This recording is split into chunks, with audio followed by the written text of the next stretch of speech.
이강민의 잡지사 7월호 7번째 페이지. 여기 와서 하나만 더 그렇게 외치더니 이젠 타 채널의 이야기 더라는 프로에 출연하고 있는 숭실사이버대 환경안전공학과 교수로도 활동하고 계신 곽지식 작가와 함께합니다. 어서 오세요. 안녕하세요, 곽지식입니다.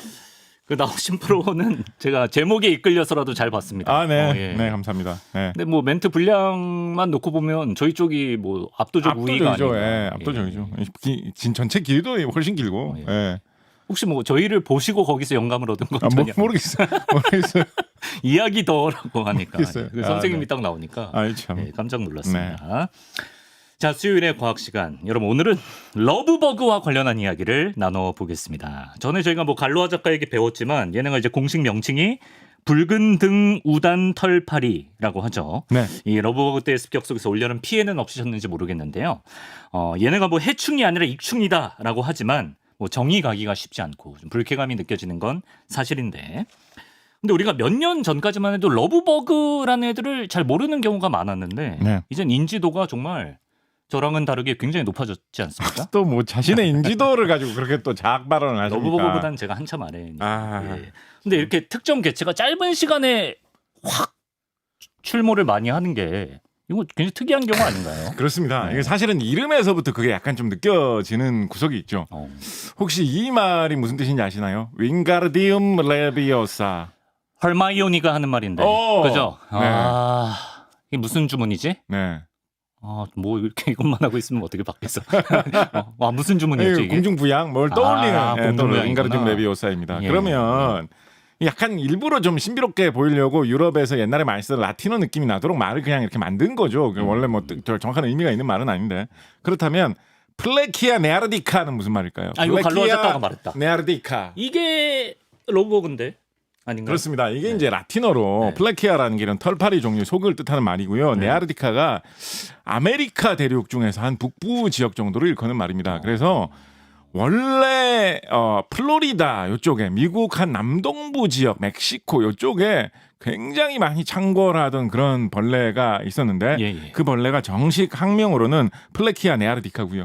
이게 뭐 사랑이 이루어지는 주문 이런 거 아니고요.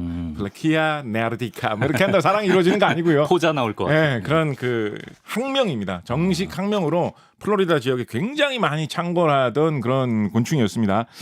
우리나라에 2022년에 이게 본격적으로 굉장히 많이 출현을 해가지고 사람들 사이에 엄청난 화제가 되었었는데 네. 이게 이렇게 화제가 됐을 때 정확하게 이 곤충이 뭔지 아는 사람들이 별로 없었어요. 이게 처음 나타났을 때 이걸 보고 붉은 등 우단 털파리 아니야? 이렇게 하는 사람이 없었죠. 아마 그 시기에는 심지어 우리 갈로아 작가님이 보셨어도 이거는 몰랐을 수 있다. 이거는 붉은 등 우단 털파리 이렇게 안 하셨을 거예요. 이거 네. 붉은 등 우단 털파리가 이렇게 생겨가지고 그런 식으로 안 하셨을 거예요. 초면이니까. 네, 그때 우리나라에 이런 게 이렇게 많이 나타날 거라 생각을 못 했었거든요. 네. 그런데 이제 미국과 우리나라가 교류가 많으니까 미국에서 이런 게 있다라는 걸 아는 사람들, 보고 온 사람들이 이거 미국의 그 플레키아 네아르디카 미국 사람들이 흔히 부르기로 러브버그 영어잖아요. 러브버그라고 부르던 그거 아니냐라고 해가지고 러브버그라고 부르게 되었던 것입니다. 그래서 이게 나타난 극초기에는 이거 뭐 미군 부대를 통해서 미국에서 온 거 아니야라는 말도 뭐 학술적인 의견은 아니지만 인터넷에는 좀 돌았습니다. 플로리다 이거 많다 러브버그다 하다 보니까. 네. 그런데 과학자들이 조사를 해보니까 미국에 있는 그 플레키아 네아르디카하고는 다른 거예요. 아, 그래요? 네, 오. 종이 다른 거예요. 비슷하지만 같은 속에 속하지만 종이 다른 거예요. 그래서 예. 이거를 조사를 해봤고 심지어 정확하게 어느 쪽에 있는 계통의 어느 가문의 어느 사람으로 치자면 어느 족보에 속하는 곤충인지를 알아내기 위해서 유전자 분석도 막 했습니다. 예. 그래서 이것의 정확한 종이 플레키아 롱기포르캡스로 밝혀졌습니다. 그래서 같은 플레키아 이런 붉은 등 우단 털파리 계통의 이런 쪽에 속에 속하면서 롱기포르캡스 이게 이제 배 아래쪽에 좀 이렇게 길쭉하게 튀어나온 모양이 있다라고 해가지고 이런 이름이 종 이름이 붙은 것 같습니다. 그래서 이거의 우리말 명칭이 붉은 등 우단 털파리였기 때문에 이게 정확하게는 붉은 등 우단 털파리구나라고 이름이 붙여졌고 사실은 그렇게 생각하면 러브버그라는 말은 약간 좀 오해가 있는 말이죠. 왜냐면 이거는 다른 종을 일컫던 플로리다에 미국에서 있는 쓰던 말이니까 예. 사실 종이 다르다는 거는 굉장히 큰 차이입니다. 개하고 늑대하고가 한 종이에요. 다른 종이 아닙니다. 네. 개하고 늑대하고 되게 달라 보이지만 개랑 늑대도 다른 한 종이에요. 개하고 뭐 자칼이라든가 개하고 뭐 하이에나 이 정도 돼야지 뭐 개과 안에서 서로 다른 종이 되고 개하고 코요테 이 정도 돼야지 서로 다른 종이 되는 거거든요. 사람 우리 인류 있잖아요. 네네. 뭐 인류도 뭐 분류하기에 따라서 뭐 한국 사람, 일본 사람 민족이 다르다라고 하기도 하고 뭐 황인종, 흑인종, 백인종이 있다 뭐 이런 식으로 말하는 사람도 있는데 네. 사람은 총 몇 개의 종일까요? 사람이요? 예, 사람이라는 이 동물은 몇 개의 종일까요? 하나 아닙니까? 사람은 한 종이에요. 네. 뭐 키 큰 사람, 키 작은 사람은 뭐 어떤 민족 뭐 피부가 어떤 색깔의 민족, 다른 색깔의 민족, 여러 민족이 있지만 사실 하나의 종이에요. 네네. 사람이 뭐 스웨덴 이런 분들은 키가 굉장히 크시고 등치가 좋으시고 네. 또 열대 지방 이런 쪽에 가면 되게 등치가 작으신 그런 민족들이 사는 그렇죠, 나라도 그렇죠. 있잖아요. 네. 그리고 서로 이름도 다르고 습성도 다르고 성격 다르고 사는 방식도 다른데 사람은 하나의 종으로 치거든요. 네. 그런데 미국에 있는 플래키아 네아르티카하고 우리나라에 있는 플라키아 롱기포르트켑스는 그 세상에 수많은 사람들이 다르게 사는 것보다도 더 다른 관계라는 거예요. 그러네. 그런데 종이 우리가 다르니까. 보기에 대충 좀 비슷해 보이고 네. 예, 이렇게 꽁무니를 붙이고 날아다니는 그 습성이 되게 비슷하니까 예, 예. 아이 러브버거 근데 미국에 저거 러브버거였던 것 같아. 약간 이런 느낌이죠. 외계인이 지구에 딱 와가지고 네. 뭐 이렇게 두 다리로 걸어다니면서 이렇게 생긴 동물 보니까 야 저거 고릴라 아니야 고릴라 사람 보면서 야, 여기 이 고릴라는 좀 털이 별로 없네. 야 그렇지만 기본적으로 고릴라야. 그런 저는, 느낌. 예, 대충 그렇게 보고 가는 그 퉁치는 그런 느낌이 있습니다. 예. 근데 뭐 사실 그거야. 뭐 사람이 보기에 따라서 야 근데 그래도 야 얼핏 봐서 구분 안 된다. 야 그냥 러브버거로 다 부르자라고 하면 뭐 그것까지는 그럴 수 있는데 예. 여기서 과학적으로 우리에게 알려주고 있는 사실은 뭐냐면 네. 이 곤충에 대해서 붉은둥 우단 털파리에 대해서 우리가 아직까지 아는 게 그렇게 많지 않다라는 거예요. 그렇죠, 그렇죠. 우리가 처음에 이 러브버그 창궐 사태 붉은둥 우단 털파리가 2022년에 정말 많이 나왔을 때만 해도 이 러브버그의 습성에 대해서 미국의 플로리다 지역에 있는 사람들이 이 지역에서는 러브버그를 미국의 원조 러브버그를 한 30년간 이 사람들은 겪었습니다. 거기에선 매년 이런 것 때문에 또 나왔다 막 이러고 그렇구나. 살았어요. 예. 그래서 우리가 그거를 위주로 짐작을 해가지고 많이 우리나라에 있는 붉은둥 우단 털파리도 이럴 것이다라는 이야기를 많이 했었어요. 네. 그런데 비슷한 것도 있지만 다른 일도 많이 나타났어요. 고릴라와 인간급의 차이니까. 예를 들어서 플로리다에는 그보다는 조금 가까워요. 같은 속이기 때문에. 그래요? 예, 그런데 플로리다에 있는 이 원조 러브버그 같은 경우에는 예를 들어서 뭐 자동차에 되게 많이 꼬여가지고 네. 그것 때문에 큰 문제가 된다라는 게 미국에서 제일 큰 피해로 많이 접수가 됐거든요. 예. 근데 우리나라에서도 뭐 자동차에 많이 붙어가지고 좀 피곤한 경향이 있긴 한데 네. 우리나라에서는 그게 그 정도로 중요한 피해로는 많이 보고는 안 됐던 것 같아요. 미국은 장난 아니구나. 네, 그리고 미국에서는 예를 들어서 이게 산 꼭대기 지역에 특정한 산의 산봉우리의 제일 꼭대기에 많이 모여든다. 이런 보고가 많이 나왔던 것 같지는 않거든요. 예. 근데 우리나라에서는 특이하게 그치, 뭐 그치. 뭐 북한산 꼭대기에, 맞아, 뭐 맞아. 계양산 꼭대기에 네. 특정한 산에 뭐 네. 등산을 좋아하는 한민족의 특성을 닮은 건지 거기에 어마어마한 숫자가 몰려드는 이런 현상도 발견이 되고 있고 깜짝 놀랐어요. 그래서 좀 새로운 것들이 많이 보이고 있고 종이 다른 만큼 습성이 비슷한 부분도 있지만 다른 부분도 많이 있을 수 있어요. 그래서 생태계에서 어떤 영향을 미치는지 어떻게 살아가고 있는지 아직 투자해서 연구해야 될 것들이 많이 있습니다. 어디서 왔는지도 모르나요? 그 롱기포스. 그래서 네. 그때 유전자 조사를 해봐서 추적해본 결과 네. 이거는 중국 남부 쪽에서 살던 그 붉은등 우단 털파리가 건너 우리나라에 온 것 같다라고 짐작을 하고 있습니다. 예. 2015년경에 인천에서 이게 발견된 적이 있다라는 거를 언론에서 많이 보도를 하고 있거든요. 네. 그래서 아마도 추정을 해보기에는 2015년 전후로 해가지고 아마 중국에서 꽤 눈에 띌 만한 숫자의 붉은등 우단 털파리가 우리나라로 넘어왔는데 그 아주 작은 숫자만 조금씩 이렇게 살고 있다가 말았는지 아니면 그때 넘어왔다가는 그냥 다 죽었는지 별로 크게 많이 퍼지지 못하고 있다가 네네. 2022년에 처음으로 크게 많이 화제가 됐으니까 한 7년 정도의 시간이 지났죠. 그렇죠. 7년 동안 여기저기로 퍼지면서 얘네들이 근근히 삶을 이어가면서 살 곳을 찾으나 다닌 것 같아요. 그러다가 2022년에 서울 시내에 들어와가지고 여기가 우리의 천국이구나. 여기가 붉은둥 우단 털파리의 파라다이스구나. 약간 이런 것을 얘네들이 그때 딱 발견한 것 같아요. 정착. 그래서 그때 완전히 대발생을 하면서 엄청난 숫자로 늘어난 것 같은데 네. 뭐 얘네들이 이렇게 점점점 퍼져나가면서 이 좋은 자리를 찾아간 것도 있을 것이고 예. 한편으로는 이거 2022년부터도 그 이야기가 나왔었는데 중국하고 우리나라하고 교류가 본격적으로 현대에 들어와서 활발하게 시작된 것도 90년대부터잖아요. 네. 그러면 뭐 넘어올 기회는 지금까지 많았잖아요. 생각을 그렇죠, 해보면. 그렇죠. 왜 이제서야? 네, 왜 이제서야라고 할 때 많은 사람들이 이야기하는 게 기후 변화하고 관련이 있지 않겠느냐. 이 원래 붉은등 우단 털파리가 우리나라 말고는 이렇게 대발생해가지고 큰 문제가 된 적이 많지 않아요.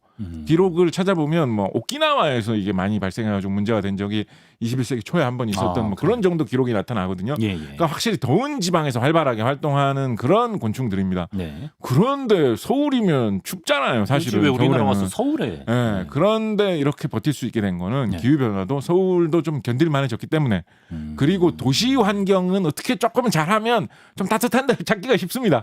예를 들어서 뭐 따뜻한 집 근처라 가지고 문만 열어놓으면 좀 따뜻한 바람이 좀 나온다든지 네. 따뜻한 온수 배관이 지나는 곳 근처라든지 가로등 밑에 어떻게 따뜻한 열선이 지나는 곳이라든지 이런 곳을 잘 찾아보면 그리고 뭐 그거 말고도 뭐 여름철에 햇빛이 뭐 쨍쨍 내려 쬐는 곳 밑에 아주 햇빛이 많이 내려 쪼이면 약간 열대 같은 그런 곳이 뭐 국지적으로 생긴다든지 그렇죠, 그렇죠. 예, 이런 곳들이 생길 만한 여지가 도시 환경에 많이 생길 수가 있어서 아하. 서울처럼 이런 대도시에서 이 붉은등 우단 털파리가 이렇게 대발생해서 문제된 사례가 별로 없어요. 찾아보면 해외도.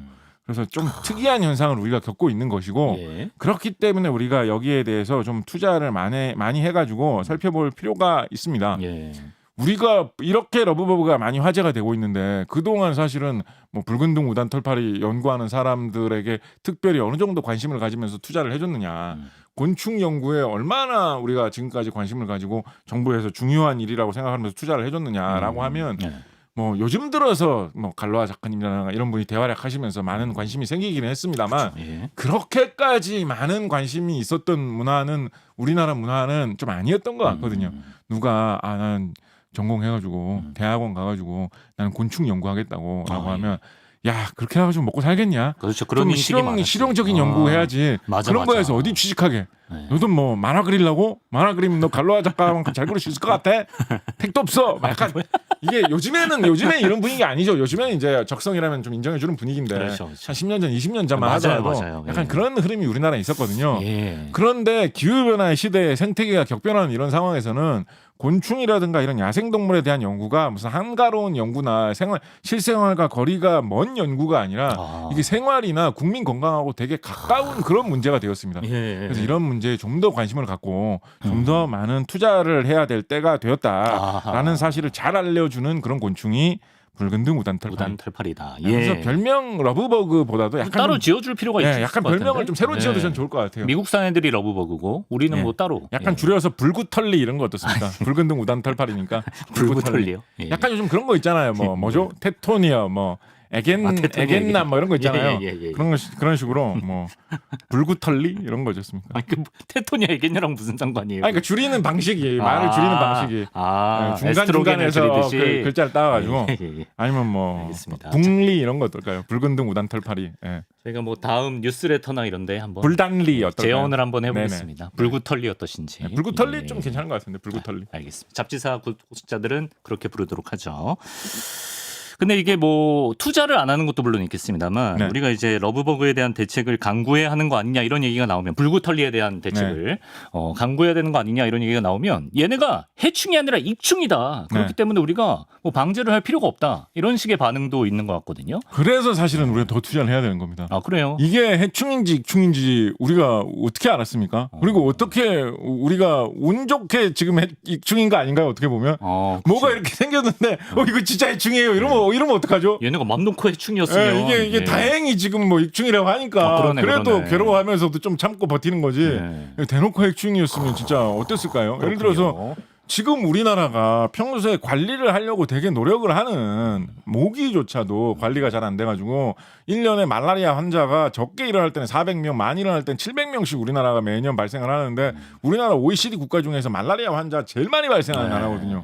그래서 열대 국가에서도 이거보다 적게 발생하는데 그러니까. 이런 것도 통제가 잘 안 되거든요. 네. 그런데 이런 게 이렇게 막 몰아닥친다 이러면 정말 골치 아프게 되는 거죠. 그렇죠. 그렇기 때문에 더욱더 이런 맞네. 곤충 특히 우리나라에 사는 곤충에 대해서 물론 집중적으로 더 연구를 해야 되겠지만 약간 이렇게 아열대, 열대 지방 우리나라로 올 가능성이 있는 곤충에 대해서도 조금 시각을 넓힐 필요가 있습니다. 지금 갈로아 작가님 제가 알기로는 지금 코스타리카에 가 계신 줄 걸로 알고 있는데 그것도 어떻게 하셨어? 어떻게 알게 됐어요. 예를 들어서 막 이거 뭐 곤충 연구한다 뭐 코스타리카에 뭐 이런 데 가가지고 야 이거 뭐 편안하게 뭐 띵가띵가. 재밌게 지내네. 예, 예. 라고 코스타리카 우리나라에서 얼마나 멀리 떨어져 있는데 네. 이렇게 별로 우리의 생활과 상관없게 여길 일이 아니에요. 예. 앞으로 우리 기후 변화 때문에 열대 아열대 곤충 중에 뭐가 우리나라에 유입될지 모르기 때문에 지금 이미 개척적으로 나가가지고 아열대 열대 곤충을 조사하는 학자들이 있다. 그런 대학원생이 있다라는 거는 사실은 정말 미래를 위한 우리가 준비고 투자라고 할 수 있습니다. 국가에서 장려해야 됩니다. 그렇습니다. 예. 왜 도대체 그러니까 사실은 이충이라는 말도 되게 그냥 사람 본의의 그러니까 어떻게 보면 인간 입장에서죠. 이충이라는 예. 거는 사실은 좀 없어요. 사실은 그냥 해충이라는 게 있고 예. 해충이 아니면 그냥 뭐 생태계에서 나름대로 일이 있으니까 예. 예. 해충이 아니면 뭔데 뭐 비해충 뭐 이렇게 무해충 이렇게 하기 좀 뭐 욕 같고 무해충 좋다. 무해충. 무해충 약간 욕 같고 이상하잖아요. 예. 그래서 예. 익충이란 말을 종종 이제 사용하는 건데 네네. 예, 사실은 뭐 익충이라는 거는 크게 해가 크지 않다라는 뜻에서 쓰는 말이고요. 그러니까 그런 뜻은 이 러브버그 그러니까 붉은 등 우단 털파리 같은 경우에 사람을 안 무니까 사람한테 직접적으로 큰 해도 안 끼치고 사람한테 무슨 전염병을 옮기는 모기 같은 그런 일도 안 한다라고 해가지고 뭐 이런 식으로 해충은 아니다라는 식으로 이야기를 하는 것이 있고 네. 익충 어떤 이익을 주느냐 굳이 이야기를 해보자면 그냥 뭐 먹이가 되어준다 뭐 이런 이야기를 해볼 수 있을 것 같아요. 누구예요? 여러 생태계에서? 동식물의 생태계 그러니까 이게 어떤 원리냐면 네. 우리가 몇 번 제가 이 말씀 드렸는데 사람은 풀을 못 먹는데 소는 풀을 먹어도 소화를 시킨다 예. 이런 얘기를 하면서 예. 근데 소도 사실은 풀을 소화시킨다는 게 쉽지는 않다. 소도 되새김질을 하면서 네. 소의 그 커다란 다단계 위장 속에서 이 풀 성분을 삭혀가지고 발효를 시켜서 자기 위장 속에 사는 미생물들이 풀을 한번 썩게 삭게 한 다음에 그거를 소가 빨아먹는 거다. 맞습니다. 라고 말씀드린 적 있잖아요. 예, 그죠? 예, 예. 그래서 소의 위 같은 그런 환경이 만들어져야지 풀 성분 같은 거는 분해가 될 정도로 분해되기가 좀 어려운 성분입니다. 예. 우리가 나무로 만든 물건 같은 거 이거는 뭐 나무는 풀 성분 섬유소보다도 리그닌 성분이 더 많이 들어있기 때문에 조금 다르긴 한데 네. 그래도 뭐 넓게 보면 이 식물이 자기의 몸을 이루고 있는 섬유소나 이 리그닌 같은 이런 성분이 의외로 잘 분해가 잘 안 돼요. 그렇게 분해가 쉬운 성분은 아니에요. 그렇군요. 누구든지 다 잘 소화시킬 수 있는 성분은 아니에요. 예. 그래서 나무로 만든 뭐 가구나 이런 게 의외로 꽤나 오래 가는 겁니다. 아. 그래서 이걸 나무로 안 만들어 놓고 뭐 고기로 만들어 놨다라고 생각해 봅시다. 예. 일주일, 2주일만 지나도 다 썩겠죠. 그죠? 그렇죠. 근데 나무는 좀 오래 가요. 뭐 특별하게 처리를 안 해도 꽤나 오래 가요. 그죠? 그래서 이런 풀 같은 것들이 작정하고 소화시키려는 뭐가 없으면 잘 안 분해됩니다. 예. 썩어서 흙으로 돌아가는 그 일이 잘 안 일어나요. 네. 낙엽도 식물에 다 이 낙엽이 져가지고 낙엽이 떨어지면 이 낙엽도 생각보다 그렇게 잘 썩지는 않습니다. 태워버리잖아요. 낙엽도 생각보다 그렇게 잘 썩지는 않습니다. 더군다나 이 나무에 달려 있는 신선한 풀 같은 경우에는 여러 가지 동식물들이 잘 먹죠. 그죠? 예를 들어서 그렇죠. 뭐 소도 풀어놓으면 풀 뜯어 먹을 거고. 그럼요. 살아있는 그런 싱싱한 풀은 잘 먹. 사람도 뭐 야 이거 쑥이다 이러면서 캐가지고 먹고 그런 식으로 먹는 경우가 꽤 있지만 네. 떨어진 낙엽은 먹는 게 잘 없어요. 이게 좀 상했다, 신선하지 않다 이런 게 있다 보니까 잘 없어요. 예. 그래서 낙엽이 의외로 그렇게까지 쉽게 분해되는 게 아닙니다. 네. 물론 세월이 오래 지나면 분해되긴 합니다. 네. 곰팡이 종류 같은 이런 것들이나 뭐 세균 종류 같은 것 중에 낙엽도 분해할 수 있는 것들이 있기 때문에 낙엽도 세월이 오랜 시간이 지나면 분해가 되기는 됩니다. 그렇지만 어디까지는 시간이 좀 오래 걸린다라는 네네. 거예요. 예. 그런데 아까 사람은 풀 먹어도 섬유소가 잘 소화가 안 되고 소도 자체적으로 섬유소를 소화시키기 어려워가지고 윗속에서 그런 미생물들을 기르면서 분해를 한다라고 말씀드렸잖아요. 그죠? 네. 그런데 그런 섬유소를 꽤나 등치가 큰 동물이면서도 스스로 분해를 할 수 있는 그런 생물들이 지구상에 그래도 좀 있기는 있습니다. 동물들이. 이거 갈로아 작가님 한번 우리 방송이 아니었나? 한번 설명해 주신 적이 있는데 네, 어떤 동물이? 바로 곤충들이에요. 곤충들. 곤충들이. 생각을 해보면 애벌레들이 해충이 돼가지고 농작물을 엄청 잘 갉아먹잖아요. 네. 그죠? 곤충들은 뭐 이거 섬유소 맛있기만 맛있구만 이러면서 자기가 잘 분해를 합니다. 낙엽도 많이 먹고. 그래서 낙엽은 사실은 곤충이 그렇게 잘 먹지는 않아요. 그래요? 그런데 말씀하신 대로 낙엽도 먹는 곤충들이 있긴 있습니다. 특히 이 붉은 등 우단 털파리 같은 경우에 그 애벌레 상태일 때 낙엽을 좀 잘 먹습니다. 그래요? 그렇다 보니까 붉은 등 우단 털파리에 애벌레가 많이 있으면 우리가 그냥 쓰레기처럼 퍼져 있어가지고 잘 썩지도 않는 낙엽을 자기가 다 먹고 통통하게 살이 찌는 거죠. 그러면 지 자신이 다른 놈들의 먹이가 될 수도 있거니와 그게 안 돼도 붉은 등 우단 털파리가 해외에서 유입됐기 때문에 국내에서 이렇게 대발생을 한 이유 중에 하나가 국내에 천적이 좀 드물어서거든요. 예, 해외에서 생태계 균형을 이루고 사는 그런 지역에서 예를 들면 중국 남부 지역 원래 붉은 둥 우단 털파리 고향에서는 붉은 둥 우단 털파리가 좀 많이 생기려고 하면 이렇게 맛있는 게 많이 생기다니라고 하면서 붉은 둥 우단 털파리를 막 먹는 애들이 돌아다닐 거 아닙니까? 근데 한국에는 그런 게 없는 거예요. 그 천적들이 한국까지 아직 못 온 거죠. 그렇죠. 예. 그러니까 한국에서 못 살 수도 있고 왜 이렇게 추워요? 못 살 수도 있고 그렇다 보니까 붉은 둥 우단 털파리가 더 많이 퍼진 거긴 한데 천적이 설령 없다고 하더라도 붉은 둥 우단 털파리가 한 살이 이렇게 하고 나면 지금 우리가 보듯이 어른 벌레가 돼서 날아다니면서 짝짓기하고 하면 난리치고 나면 다 죽어가지고 바닥에 깔리잖아요. 그렇죠. 그럼 이거 금방 썩거든요. 이건 동물이기 때문에. 그렇죠. 그 잘 썩지 않는 낙엽을 동물인 자기의 몸으로 지 몸을 받쳐서 변화시키는 일을 하고 있는 거예요. 그럼 이게 썩으면 이건 그대로 거름이 됩니다. 말 되네. 그래서 사실은 요즘 그 말씀 아까 드렸던 무슨 산 위에 이런데 붉은 우단 털파리 그런 게 너무 많이 생겨가지고 깔린 데는 썩는 냄새가 지독하다고 하죠. 그래서 붉은 우단 털파리가 뭐 저기 익충이냐 해충이냐라고 하는데 그거를 익충이다라고 하니까 도움이 되는 사랑스러운 동물 이런 걸로까지 말하는 거라고 하면 사람들이 무슨 말도 안 되는 소리야라고 해서 반감을 가질 수 있으니까 요즘은 제가 며칠 전에 국립생물자원관에 가가지고 이 곤충 연구하시는 분을 뵙고 왔거든요. 그래서 이런 붉은 둥 우단 털파리에 대해서 좀 여쭙고 했었는데 그래서 요즘에는 생활 불쾌 곤충 이런 말을 사용합니다. 생활 불쾌 곤충. 그러니까 뭐 생태계에 사람에게 보건상으로 막 큰 피해를 입히는 해충은 아닌데 생활하면서 불편함과 짜증이 생길 만한 그런 불쾌감을 준다. 그 감정이지. 라고 해서 생활 불쾌 곤충이라는 말을 사용을 하는데 그렇기는 하지만 러브버그가 사실은 이렇게 지 몸을 받쳐가지고 도움이 되네요. 잘 썩지도 않는 그 쓰레기 같다고 하니까 나무들한테 좀 미안한데 낙엽들을 이런 거름으로 바꿔주는 일을 하고 있다. 라고 말씀드릴 수 있습니다. 최근에는 우리나라에서 참새나 까치나 거미류 같은 애들이 러브버그를 잡아먹기 시작하고 있다고 합니다. 네, 그렇습니다. 그래서 국립생물자원관에서도 이거를 계속 추적하면서 관찰을 하고 있거든요. 요즘에 말씀하신 대로 이게 원래 외래종이 들어오면 좀 낯설고 이상하게 생겨가지고 그 우리나라에 있는 동물들이 그거를 잘 안 건드린대요. 이게 먹을 수 있는 건가? 엄마가 아무거나 먹지 말랬어. 그렇지, 당연하지. 이러면서 잘 안 건드린대요. 근데 이제 좀 세월이 지나면 좀 친숙해지기도 하고 그리고 세월이 지나가는 사이에 도저히 못 견디게 너무 배고프다 이런 용감한 친구들이 있었겠죠. 나타나잖아요. 그죠? 그럴 때 하나씩 이제 먹어보면서 이제 적응을 하게 되는데 그래서 우리나라에 줄어든 동물들도 꽤 많이 있습니다. 예를 들면 황소개구리 같은 동물들. 그러면서 한때는 황소개구리가 엄청 많아가지고 문제였잖아요. 지금 막 황소개구리 먹는 동물들이 조금씩 생겨났어요 우리나라에. 그런 식으로 좀 조절이 어느 정도 이루어지는 그런 경향이 있는데 지금 말씀하신 대로 참새나 까치들이 러브버그를 조금씩 먹고 있다라고 하거든요. 그래서 저는 사실 얼리어답터. 저는 사실은 까치에게 약간 조금 희망 걸고 있습니다. 까치요? 참새 까치가 또 다릅니까? 왜냐하면 이것도 사실 좀 진지한 문제인데 러브버그가 나타나는 희한하게도 러브버그가 이게 아까 도시의 환경이 러브버그가 따뜻하게 뜨겁게 지낼 수 있는 환경을 제공해 줄지도 모르는 게 창궐의 이유가 되기도 했다라는 말씀 드리지 않았습니까? 그래서 도시 지역과 러브버그의 생존이 관련이 있을 수 있다라는 생각을 학자들이 지금 많이 하고 있습니다. 무슨 얘기냐면 아니 이렇게 따뜻한 지방에서 온 벌레면 남부 지방이 더 많아야 되는 거 아니야? 그러니까.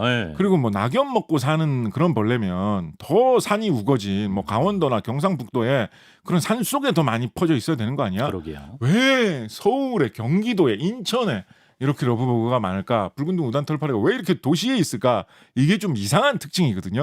그래서 당분간은 도시 지역을 위주로 좀 있지 않을까라고 생각을 하고 있는데 요즘 서울 경기 지역에 뿐만 아니라 우리나라의 주요 대도시 지역에 과거에 비해서 한번 여러분 생각해 보십시오. 한 90년대 정도하고만 비교해봐도 2000년대 초하고만 비교를 해봐도 그때만 해도 그냥 기본으로 전봇대에 전깃줄이 있으면 참새가 많이 앉아 있었거든요. 그렇죠. 요즘 의외로 참새가 그때보다 훨씬 안 보입니다.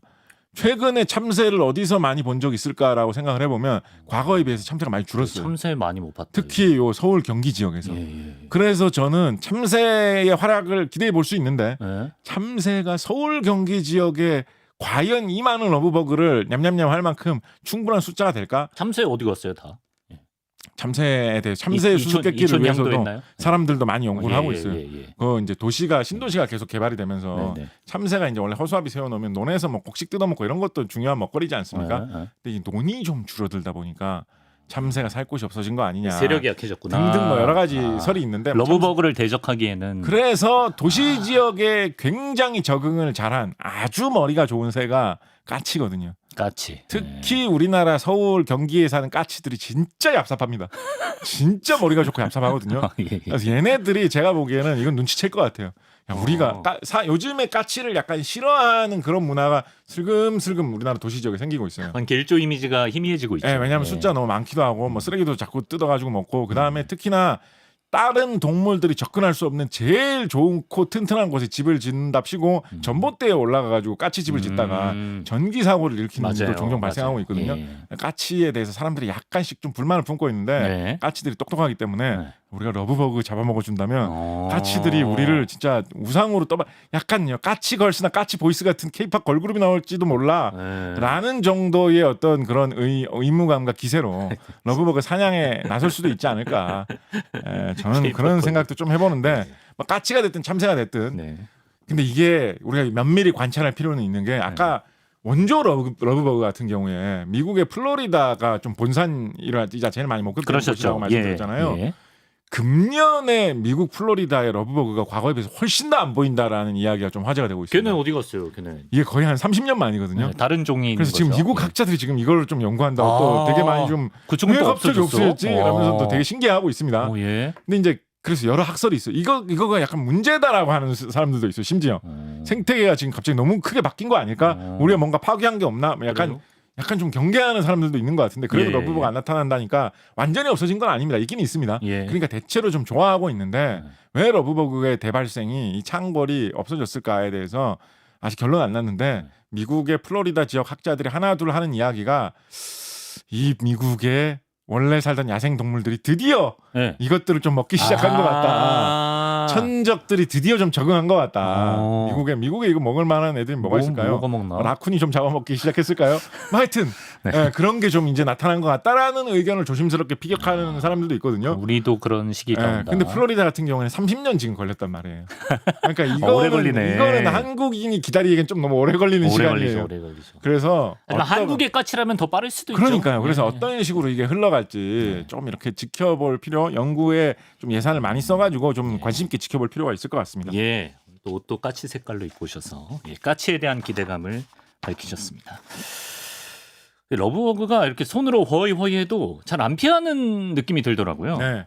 그건 왜 그런 겁니까? 얘네가 뭐 둘이 붙어 다니면서 몸이 무거워서 그런 건지. 저도 사실 잘 모르겠어요. 사람을 좀 만만하게 보는 건지. 저도 사실 잘 모르겠어요. 이건 뭐 공식적으로 뭐라고 얘기가 있는 것도 아니고 아마도 지금 추정하기로는 원래 사람이 살던 곳에서 그렇게 많이 어울려서 살던 그런 곤충이 아니고 또 특별한 천적 없이 지금 창궐한 곤충이기 때문에 세상 무서울 게 없어서 몰라서. 그런 게 아닐까라는 생각을 좀 해봅니다. 알겠습니다. 아직은 요 정도 설명. 네. 그리고 이제 도심은 물론이고 산 정상에도 말씀하신 것처럼 진짜 수억 마리씩 러브버그가 날아다니는 영상을 워낙 화제가 됐기 때문에 여러분도 보셨을 것 같은데요.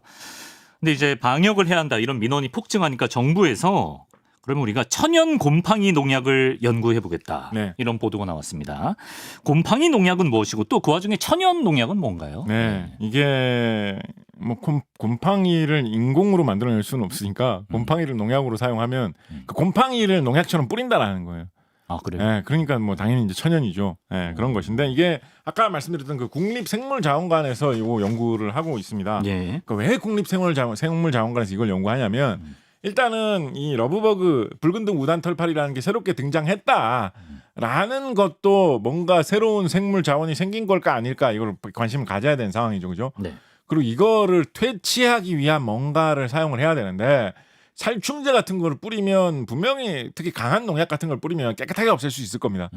그런데 그거를 만약에 예를 들어서 무슨 뭐 북한산에 이게 많다라고 그래가지고 온 북한산에다가 강한 농약을 다 뿌린다라고 하면 수많은 다른 곤충들이나 작은 생물들도 다 같이 전멸할 위험성이 있죠. 그렇겠죠. 예. 예를 들어서 나비나 뭐 벌까지 다 전멸해 버린다라고 하면 그 다음에 북한산에 꽃이 안 필 수도 있습니다.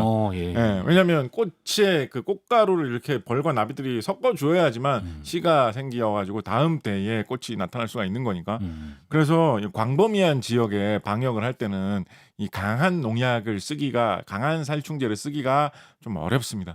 그래서 그거를 자꾸 주저주저 하는 겁니다. 이게 뭐 익충이라 가지고 너무 뭐 정부의 당국자들은 이걸 너무 사랑스러워 해가지고 시민들이 아무리 불편해도 참아라 뭐 물만 뿌려라라고 그렇게 하는 게 그런 건 아니라 아니고 예, 이거를 살충제를 한번 확 밀어볼까라고 하는데 그렇게 하다가 다른 곤충들 중요한 다른 동식물들까지 피해를 입을까 그럼 봐 안 되죠. 예. 예, 그것 때문에 좀 이게 주저주저 하는 거거든요. 네네. 그러다 보니까 이제 우리가 아이디어를 갖고 있는 게 뭐냐면 그러면 그렇게 수많은 동물들을 다 한꺼번에 없앨 수 있는 그런 살충제 같은 거 말고 자연에 원래부터 있던 거라 가지고 뿌리는 게 좀 부담 없는 것 중에서 네. 이 붉은 등 우단 털파리에만 특별히 해가 되는 거를 뭘 찾아가지고 좀 뿌려보면 어떨까라는 생각을 하는 거죠. 예. 그러니까 자연에 원래 있는 것 중에서 뭘 찾아야 되니까 네. 자연에 있는 동식물 뭐 이런 것 중에서 뭘 찾아야 되겠죠. 그렇죠. 그렇다 보니까 역시 그 해결책도 네. 국립생물자원관에서 찾고 있는 겁니다. 아. 그러니까 원인이 되는 이 문제의 원인인 붉은 등 우단 털파리도 국립생물자원관에서 연구를 하는 대상이고 네. 그 해결책인 이 곰팡이도 우리의 생물 중에 하나니까 국립생물자원관에서 약간 병 주고 약 주고라고 하면 좀 이상하고 적절한 딴 속담이 있을 것 같은데 네네. 그런 식으로 이제 연구를 하고 있는 겁니다. 예. 이게 발상이 어떤 거냐면 예를 들어서 이게 이것도 좀 이상한 이야기이긴 한데 네.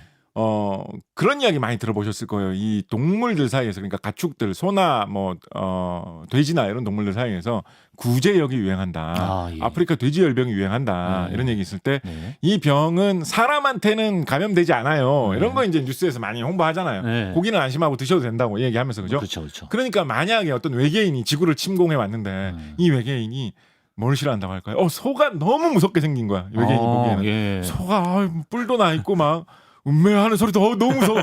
이런 외계인인 거예요. 그래서 소를 다 없애버리고 싶어요.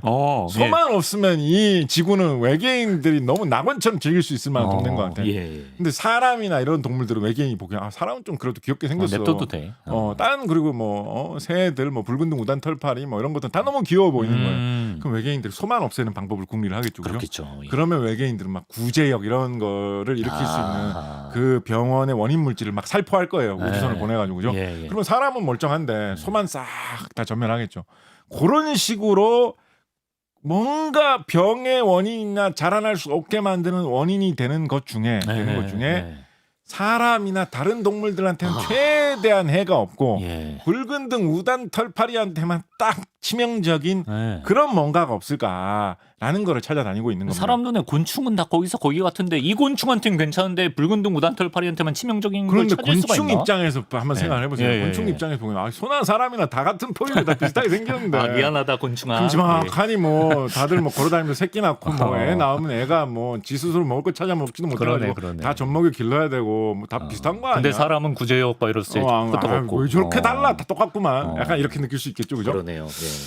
꿀벌을 키우시는 분들이 예. 되게 옛날부터 피곤해하던 병 중에 하나로 꿀벌 석고병이라고 부르는 병이 있습니다.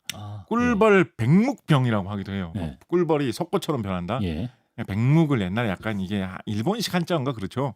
이 분필을 분필. 백묵이라고 했었는데 예. 그래서 꿀벌의 애벌레가 예. 석고 덩어리 흰 분필처럼 변한다라고 해가지고 예. 꿀벌 애벌레가 죽으면 새 벌이 안 태어날 테니까 예. 그러면 그 꿀벌을 키워가지고 꿀 얻으려고 하신 분은 망하겠죠, 그죠? 예. 이거가 걸리면 되게 싫어하는 옛날부터 알려져 있던 병인데 무슨 진드기 아니었나요, 그거? 꿀벌 석고병이 뭐가 일으키는 병이냐? 예. 바로 곰팡이가 일으키는 병이냐? 곰팡이. 곰팡이 포자가 이렇게 날아다니다가 예, 이거 뭐 예. 딴 사람이나 이런 거한테는 별 영향 안 끼쳐요. 예, 예, 날아다니다가 뭐 이렇게 꿀벌이 자기의 애벌레한테 줄만한 뭐 그런 뭐 꽃잎에 어디 옆이나 꽃가루 어디 이런데 아마 붙는 것 같아요. 포자가 이렇게 붙어 있는 거를 우연히 잘못 어른 꿀벌이 이렇게 먹었어. 묻히고 가져와가지고 자기 애벌레한테 못 모르고 이렇게 전해주면 예. 그 포자가 생생한 상태로 꿀벌 애벌레의 몸속으로 들어갑니다. 그리고 꿀벌 애벌레 몸속에서 이렇게 기회를 엿보다가 지금쯤 좀 상황이 좋은 것 같다. 지금쯤이면 내가 잘 자라날 수 있을 때인 것 같다라고 하면 꿀벌 애벌레의 장 속에서 자라납니다. 장에서요? 네, 꿀벌 애벌레의 장 안쪽에서 그러니까 곰팡이가 자라납니다. 예. 그래서 우리 음식에 곰팡이 피듯이 꿀벌 애벌레의 몸 안쪽부터 곰팡이가 피어가지고 아. 꿀벌 애벌레를 곰팡이 덩어리로 뒤덮어버리는 예. 그런 게 이 꿀벌 석고병을 일으키는 곰팡이거든요. 네. 그래서 곤충 중에 이렇게 곰팡이들이 약한 것들이 꽤 있어요. 예. 사람은 물론 뭐 사람은 곰팡이 핀 거 잘 안 먹으려고 하니까 그걸 다 잘 씻어 먹고 뭐 익혀 먹고 하니까 곰팡이가 사람 몸속에 잘 안 들어오는 것도 있는데 사람은 곰팡이 관련 병에는 조금은 좀 덜 걸리는 것 같습니다. 그래요. 있기는 있어요. 사람 몸에 걸리는 제일 대표적인 곰팡이계 병이 뭘까요? 이거 걸리신 분 많아요. 피부 쪽 아닐까요? 건선 이런 거 아니에요? 무좀 뭐 이런 거. 무좀. 그런 거 이제 대표적인 사람이 걸릴 수도 있는 곰팡이 관련 병인데 곤충은 그거에 좀 더 치명적인 경우가 많은 것 같아요. 그래서 이 국립생물자원관에서 뭘 하고 있느냐? 우리나라의 흙 속에 있는 온갖 곰팡이들을 다 조사를 해가지고 그거를 이제 붉은 등 무단 털파리에 이제 조금씩 떠먹여 보는 거지. 특히 애벌레를 노리고 있어요. 애벌레를. 왜냐면 애벌레가 땅에서 사니까. 하나하나 해보는 거예요? 떠먹여 보는 거예요. 그러니까 뭐 여러 개씩 떠먹여 볼 수도 있겠죠. 연구 방법은 다양하겠죠. 떠먹여 봐가지고 요걸 먹였더니 한 방에 간다. 이런 게 있으면 그거 어차피 우리나라의 흙 속에서 원래 있던 거잖아요. 그죠? 그렇게 하시는구나. 그러니까 그거를 좀 많이 길러가지고 이렇게 좀 이렇게 여기저기 뿌려놓는 거예요. 뿌려놓으면 이제 붉은 동우단 털파리 애벌레가 죽겠죠. 그렇죠. 그거는 뭐 사람들이 이렇게 지나다가 봐도 여기 낙엽에는 곰팡이가 좀 폈네. 이러고 그냥 지나가겠죠. 그냥 뭐 특별히 뭐 낙엽 집먹는 사람들 아니면 특별히 크게 손해 볼 것도 없고. 그래서 그런 쪽으로 이제 연구를 해 나가고 있습니다. 요런 계통의 연구가 굉장히 사실은 성공 거둔 사례도 꽤 있어요. 그래요. 세계적으로 제일 큰 성공을 거둔 게 혹시 들어보셨습니까? 바실루스 투리겐시스 들어보셨습니까? 못 들어봤는데요. 바실루스 투리겐시스. 이게 이름이 길어가지고 흔히 BT균이라고 부릅니다. 세균의 BT균? 일종인데 BT균이라고 부르고 이거를 이제 약처럼 만들어서 뿌리면 BT제라고 해요. 그래서 바실루스 투리겐시스라는 이 세균을 대량으로 길러가지고 그 세균을 약처럼 농약처럼 뿌리는 거예요. 농약처럼 뿌리면 이거 그냥 뭐 어디가 채소 농사 질 때 이럴 때 많이 뿌려요. 많이 뿌리면 이게 사람 먹어도 아무 상관없어요. 그냥 다 소화돼요. 그냥 아무것도 아니에요. 그런데 일부 곤충들에게 이게 아주 취약합니다. 채소 과일과 먹는 곤충들이 걸려가지고 막 약간 뭐 어떤 느낌으로 간다고 해야 되나? 약간 사람으로 따지면 뭔가 패스트 같은 게 걸린 느낌 이런 걸로 이런 일부 곤충들이 되게 약합니다. 그렇다 보니까 이거는 그런 농약이 아니잖아요. 뭐 농약이 남아가지고 그거를 사람이 먹으면 사람한테도 해롭다 뭐 이런 게 아니잖아요. 원래 있는 생물이죠. 그래서 이거는 뭐 약간 천연 농약, 유기농에도 잘만하면 쓸 수 있는 농약 이런 식으로 개발된 지도 굉장히 오래됐습니다. 그래서 세계적으로 널리 쓰이고 있고 우리나라에서도 뭐 BT제, BT균을 뭐 농약으로 뿌린다 이런 게 여기저기서 많이 나오고 이렇게 자리 잡은 거 이게 되게 오래됐어요. 이런 식으로 잘 자리 잡은 것도 있거든요. 그렇다 보니까 특정한 세균, 특정한 바이러스, 특정한 곰팡이를 잘 길러가지고 살충제 대신에 이거를 농약처럼 뿌려보자. 이런 이야기들이 요즘 그냥 농약 업계에서도 일반적으로 많이 나오는 이야기입니다. 그래요. 굳이 이 뭐 붉은 등 우단 털파리를 노리고 있는 것뿐만 아니라 예를 들어서 우리 저기 갈로아 작가님한테 갈로아 작가님 보고 싶어요. 좀 더 재미있게 다 상세하게 뭐 이렇게 우단 털파리 흉내도 내면서 좀 해주세요. 9월쯤 모실 수 있을 것 같습니다. 갈로아 작가님도 그래서 이런 쪽도 제가 보기엔 분명히 연구하실 거예요. 갈로아 작가님 메뚜기 좀 많이 집중적으로 많이 보시잖아요. 그렇죠. 메뚜기가 벼 같은 작물의 중요한 해충 중에 하나거든요. 그러니까 메뚜기를 물론 갈로아 작가님 메뚜기 기르다가 내 메뚜기 왜 죽었어 이러면서 아쉽게 볼 때도 있겠지만 드실 때도 있어요. 메뚜기에게 특별히 해로운 그런 어떤 병이 있다. 이게 예를 들어서 세균인데 이게 메뚜기에 감염되면 메뚜기는 직사한다. 그냥 실험을 해봤더니 그 외에 아무런 다른 생물들한테는 그냥 우리가 세균으로 발효해서 먹는 건 뭐 있습니까? 뭐 예를 들어 요구르트 이런 거 다 세균으로 발효해서 먹는 거죠. 그렇죠. 다른 생물들은 이거 요구르트 유산균 맛인데 이러면서 다 먹는데 하필이면 메뚜기가 먹으면 메뚜기는 저 세상으로 간다. 이런 게 있으면 요거를 대량으로 키워가지고 농약으로 살포할 수 있겠죠. 그쵸. 이런 류의 농약을 세계적으로 요즘 굉장히 개발하려고 수많은 돈을 걸고 다국적 농약 회사들이, 다국적 화학 회사들이 굉장히 많이 투자를 하고 있거든요. 식량 안보랑 또 연결되니까. 우리의 갈로아 작가님 성공하시면 그런 쪽으로 가셔가지고 지금 코스타리카에서 무슨 연구하고 돈을 계십니까? 긁어 오실지도 모릅니다. 그렇습니다. 보고 싶습니다, 정말. 자, 이제 슬슬 마칠 시간이고요. 벌써요? 마지막 질문 드리겠습니다. 사람들은 이건 조금 근본적인 질문인데 왜 본능적으로 벌레를 무서워하고 꺼려하고 피하려고 하는 걸까요? 왜 사람은 그렇게 된 걸까요? 이게 사실은 저는 좀 상대적인 것이지 교육적인 거에 좀 가깝다라고 생각을 합니다. 어릴 때부터 교육을 받아서? 왜냐하면 이 사람 곤충 간의 관계에 대해서 미국 남캘리포니아 대학의 존 앨런 같은 인류학자가 조금 말씀해 주셔가지고 이분이 좀 유행시켰다고 할까요? 여기저기서 많이 좀 퍼뜨리는 설 중에 어떤 게 있냐면 네. 아직까지 뭐 정설로 자리 잡은 것 같지 않은데 이분이 뭐 책에서도 이 말씀하시고 해서 되게 유행한 걸로 네. 우리가 바삭한 음식을 되게 좋아하잖아요. 그렇죠. 겉바속촉 뭐 이런 말까지 있잖아요. 네, 그죠? 근데 왜 우리가 바삭한 거 겉바속촉을 좋아할까? 네. 사실은 본능적으로 그런 걸 좋아한다라고 하기에는 네. 불에다가 뭘 구워서 바삭하게 만드는 기술이라는 거는 불이라는 이런 문명의 기술이 개발된 뒤에만 탄생할 수 있는 거잖아요. 그렇죠. 근데 우리가 왜 세계적으로 그런 맛을 좋아하는 본성을 네. 우리가 갖게 됐을까? 네.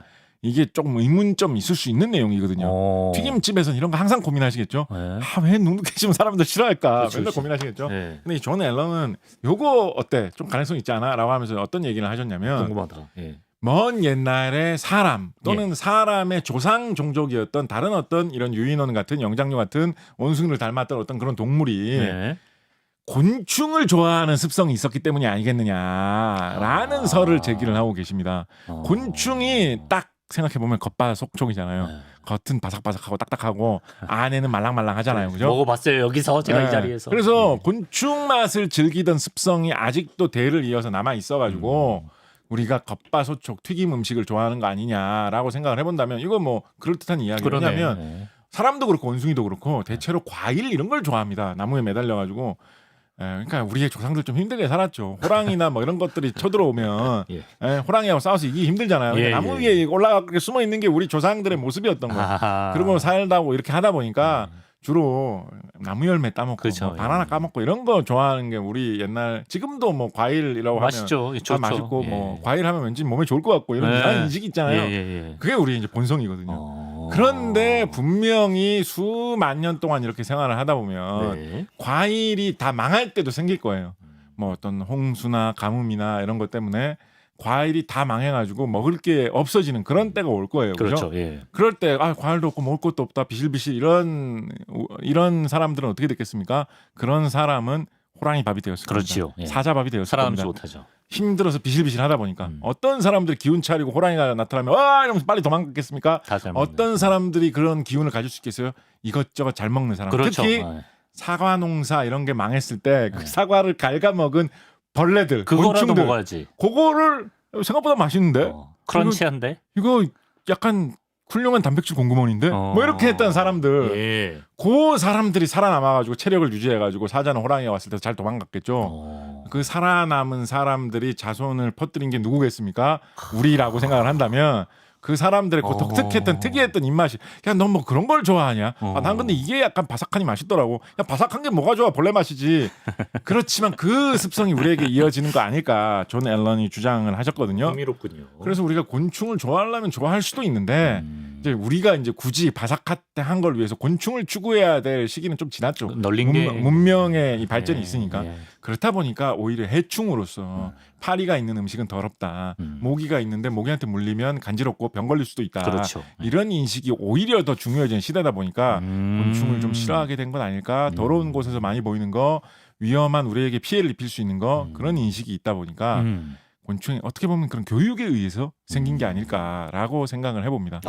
하나만 끝나기 전에 하나만 오늘 놀랍게도 첫 하나만이에요. 하나만 하게 해주세요. 하나만 하십시오. 끝나기 전에 하나만. 하십시오.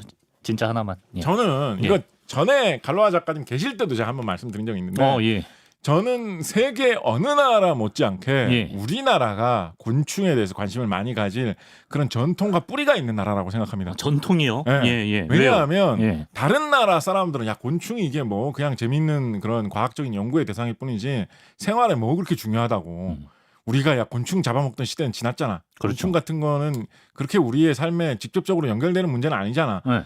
라는 게 예를 들어서 프랑스, 독일, 영국 이런 나라들의 문화였다면 예. 우리나라는 그렇지 않았어요.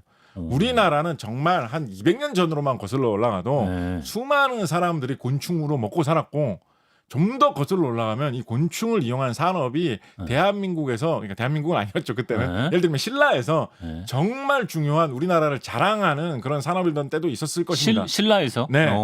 우리가 지난번에 담비편 할 때 네. 담비가 고구려의 반도체였을지도 모른다라는 말씀 드린 적 그렇지요. 있잖아요. 예. 그죠? 담비가죽. 신라의 반도체는 곤충을 이용해서 만든 것일 수 있어요. 그게 뭐죠? 누에? 누에요? 바로 누에입니다. 누에를 길러서 그걸로 네. 비단을 만들잖아요. 그죠? 네. 비단이라는 거는 지금도 우리나라의 사람들의 언어 속에도 스며 있어가지고 예. 우리나라의 경치가 되게 아름답다라는 거를 우리가 뭐 입버릇처럼 뭐라고 얘기합니까? 금수강산이라고 얘기해요. 그렇죠. 금수라는 게 비단으로 술을 놓았다라는 뜻이죠. 그렇죠. 그리고 누구를 만났는데 그 사람이 너무 마음에 들어. 그 사람이 너무 성격이 좋은 것 같아. 그러면 마음씨가 뭐 같다 그럽니까? 비단결 같죠. 비단결 같다라고 해요. 그렇죠. 그 예. 비단이라는 게 우리나라의 언어 생활 속에 이미 아름답고 좋은 그런 옷감, 옷, 아름다움의 상징으로 자리 잡아 있어요. 그렇죠. 그런데 생물학적으로 말한다면 비단이라는 건 사실은 누에라는 어떤 나방에 애벌레에 번데기 만들어 놓은 거 그 껍질을 우리가 벗겨 가지고 이어 가지고 옷이다 이러면서 입고 다니는 게 그렇게 묘사하지 사실은 마세요. 비단이잖아요. 근데 그렇잖아요. 그렇죠. 실제가. 예, 그래서 정말로 고려 시대, 신라 시대, 조선 시대에는 예. 우리 그때는 진짜 임금님들도 모범을 보여야 된다라고 해가지고 왕비 뭐 이런 사람들이 누에를 이렇게 매겨가지고 누에 고치를 어떻게 해가지고 거기서 실을 뽑아서 비단 잡는 뭐 이런 거를 이렇게 사람들한테 모범을 시연하고. 보일 정도로 그래요? 왕비가? 굉장히 많은 거를 투자를 해서 이거 우리나라에 물론 뭐 세상에서 비단으로 제일 유명한 나라는 중국이긴 하죠. 실크로드. 중국은 지금도 비단 생산이 세계 1위입니다. 네. 예, 중국이 유명하긴 한데 우리나라가 거의 중국 다음 가는 전통이 있는 나라라고 저는 생각을 합니다. 예. 신라 시대 때 삼국사기의 723년 기록 같은 걸 보면 네. 신라에서 중국에 보낸 선물 중에 예. 중국 황제의 환심을 살려고 선물을 보냈으면 중국에는 없는 거, 중국 사람들이 봐도 놀랄 귀한 만한 거. 거를 그렇죠, 그렇죠. 선물로 보내지 않았겠습니까? 그렇죠. 그때 보낸 것 중에 아주, 조하주 이런 게 있었다라고 되어 그게 있습니다. 뭡니까? 주라는 게 주단, 비단이라는 뜻이고요. 예. 아라는 거는 물고기 이빨이라는 뜻이에요. 그러니까 뭔가 물고기 이빨 같은 이런 톱니무늬 같은 게 이렇게 쫙 체크무늬 같은 식으로 이게 어떤 느낌이었을까? 약간 그런 스코틀랜드나 그런 데 스웨터에 있는 그런 무늬 같은 느낌을 비단으로 짠 거였을까요? 그러니까 어아주라는 거를 그 문양이 물고기 아마도 이빨이라는 그렇게 거예요? 추정돼요. 자세한 설명 없어서 어떤 건지 예. 몰라요. 근데 뭐 물고기 이빨을 가지고 비단을 만들었을 수는 없을 것 같잖아요. 그죠? 예. 그래서 아마 물고기 이빨 같은 이런 톱니 무늬를 새긴 그런 비단이지 않았을까 추정을 합니다. 예. 조하주라는 건 뭐냐면 이것도 주는 주단 비단이라는 뜻이기 조화, 때문에 조화. 어떤 아름다운 그런 색깔이나 무늬를 넣은 비단일 것 같은데 조하가 뭐였을까요? 참고로 조는 아침이라는 뜻입니다. 아침. 하는 뭘까요? 조하 아침에 뭘까요? 아침에 이거 멋있어요. 이게 약간 신라 느낌도 나. 하? 야 요즘에는 이거 잘 안 쓰는 한자예요. 근데 네. 이거 하면 신라 이슬! 느낌도 나. 아침 아침 노을이라는 뜻입니다. 조하. 아침 노을이요. 네, 아침 노을 느낌이 나는 비단을 막 이렇게 동틀 짜가지고. 무렵에. 뭐 어떤 느낌이었을까? 되게 멋있었을 것 같아. 그런 걸 이렇게 딱 비단으로 짜가지고, 당나라, 요 정도 보내면 황제도 감탄할 거야. 예. 라고 하면서 보냈다라는 거거든요. 그 외에도 뭐 일본에서 신라의 비단을 뭐 선물로 받고 좋아했다라든가, 심지어 진짜 끝나기 전에 이걸로 끝낼게요. 하나만 진짜 말씀드리면. 그럼 아까 두 개만이라고 하시죠? 이게 하나만. 이어지는 이야기잖아. 진짜 짧게. 예. 예. 우리나라의 여름이 꼭 아니라 우리나라를 대표하는 괴물 중에 도깨비 있지 않습니까? 그죠? 도깨비요. 예. 도깨비 이야기에 영향을 준 좀 네. 가장 오래된 기록 중에 하나로 많은 사람들이 손꼽는 게 당나라 시대 중국에서 나온 유양잡조라는 책이 있습니다. 예. 이 유양잡조라는 책의 내용이 뭐냐면 이게 희한하게 흥부놀부 그 이야기하고 좀 비슷한데 형제가 있는데 한 명은 부유하고 못됐는데 한 명은 착하고 가난한데 뭐 그게 뭐 어떻게 하다가 나중에는 도깨비 방망이 같은 걸 얻게 된다라는 그런 식으로 이어지는 이야기입니다. 예. 근데 이 유양잡조에서는 형이 착하고 가난하고 네. 동생이 좀 못됐어요, 못됐고 부자. 부자고 이런 식으로 좀 약간 흥부놀부하고는 좀 뒤집혀져 있습니다. 그렇군요. 예. 그런데 예. 이 이야기에 이제 뒷부분은 이제 진짜로 뭐 이상한 방망이 같은 게 나와가지고 그걸 뭐 두드리면 뭐 떡도 나오고 뭐 한다라는 그런 이야기인데 그 이야기의 본격적인 그 도깨비 방망이 이야기로 가기 전에 예. 도입부가 어떻게 구성이 돼 있냐면 가난한 형이 예. 너무 가난하니까 농사지을 미천도 없는 거예요. 예. 그래서 동생한테 가가지고 동생한테서 그 누에하고 씨앗을 빌려옵니다. 네? 씨앗을 빌려옵니다. 예. 근데 이제 동생이 씨앗을 주면 형이 그걸로 열심히 농사 지어가지고 좀 잘 되면 배 아플 것 같은 거야. 아. 씨앗을 몰래 살짝 볶아가지고 줍니다. 아, 진짜. 심어도 절대 안 나게. 못됐네. 그래서 그렇게 이제 형을 골탕 먹이려고 그렇게 합니다. 예. 근데 누에는 볶아가지고 주면 안 움직이는 게 티 날 거 아니에요. 예. 그래서 누에는 그냥 주거든요. 예. 그래서 누에를 계속 형이 길러요. 곡식도 심었겠죠. 근데 네. 곡식 왜 이렇게 안 나? 혹시 안 되죠. 예. 근데 곡식도 나중에 하나는 뭐 잘 되고 이런 이야기가 이어지는데 그건 오늘 핵심이 아니고 누에를 계속 기릅니다. 그 누에가 계속 자라더니 점점 더 크게 자라는 거예요. 그래서 뭐가 됐다고 돼 있느냐? 잠왕이 됐다라고 돼 있어요. 누에들의 왕이 된 거예요. 소처럼 커졌다라고 돼 있어요. 진짜 멋있다. 자망. 예. 예. 소처럼 커졌다라고 돼 있어요. 예. 그래서 엄청나게 많은 그런 누에 고치 시를 만들어낼 수 예, 있었겠죠. 예, 예. 그래가지고 근데 이 형이 착해가지고 그거를 자기가 다 안 챙기고 네. 동네 사람들이 다 그 시를 나눠 가질 수 있게 해줬다라고 돼 있거든요. 어. 그래서 엄청나게 많은 그런 누이의 시를 생산한 이 유양잡조라는 중국 책에 실린 이 이야기 속에서 신라의 이상한 전설을 대표로 하는 이런 이야기의 이 핵심 소재로 등장한 게 네. 소만한 거대한 누에였을 만큼 당시 당나라 시대에 중국 사람들이 신라 하면 뭔가 누에를 곤충을 잘 키워서 비단을 아마도 그러니까 이런 전설이 생긴 거는 어떤 형하고 동생하고 살고 있었는데 네. 동생이 되게 부자라 가지고 형을 되게 과시했는데 네. 형이 나도 성공해 볼 거야 뭐 이러면서 여러 가지로 도전하다가 네. 누에 사업을 해가지고 대박 터졌다. 그렇죠, 그렇죠. 라는 그 소문이 와전돼가지고 중국까지 가가지고 이런 이상한 전설이 됐겠죠. 어. 근데 이런 전설이 이렇게 중국에 도달한 것을 보면 예. 아마 신라에서 곤충 산업으로 날렸을 것이다. 어허. 그 정도는 아니라고 해도 조선 시대까지 이 비단 누에 산업이 꾸준히 이어진 것만은 사실이니까 우리가 세계 어떤 나라보다도 더군다나 현대에는 이 기후 변화의 위기 때문에 우리가 국민 건강까지도 걱정을 하는 차원에서 관심을 가져야 되니까 이런 전통이라고 생각하고 더 곤충을 연구하는데 많은 관심과 아, 정말 투자를 해도 좋지 중요합니다. 않을까 생각을 예. 해봅니다. 감사합니다. 오늘은 이제 질문지에 있는 질문을 다 소화했을 때 얼마만입니까? 한 35분 정도여서 진짜 오늘 최고다 했는데 하나만 덜을 하는 바람에 50분을 또 채우고 말았네요. 아 그렇군요.